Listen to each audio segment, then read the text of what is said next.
In Kilimani, Nairobi, two families live close by.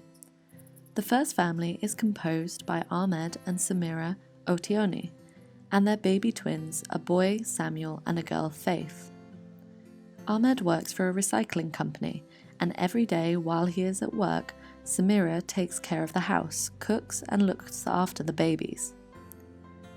The second family is composed of Chris and Rose Mwangi, who recently had a baby girl called Hanuni.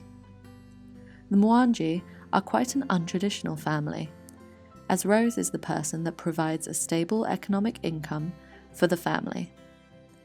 Rose is a vigilance officer, a profession usually seen as a male matter.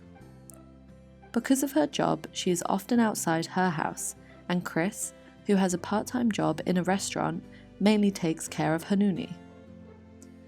He really enjoys taking care of Hanuni, but sometimes he does not know how to handle her, as no one ever taught him how to take care of a baby.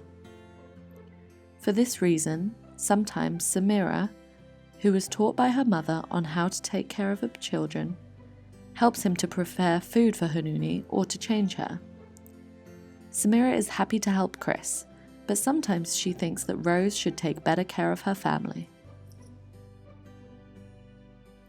These stories exemplify the difference between what is gender and what is sex. Let's take a closer look at these differences. Sex regards to the biological characteristics that generally define humans as male or female. These are characteristics that you were born with that are not necessarily changed due to cultural differences, except if the person goes through medical procedures to change or alter the sexual organs. For example, only women can give birth, and only women can breastfeed. This is true in all cultures and social backgrounds. Gender is a socially constructed concept that refers to a set of roles and responsibilities associated with being male or female. Gender is not something you are born with, but are values and ideas that are shared and cultivated within societies.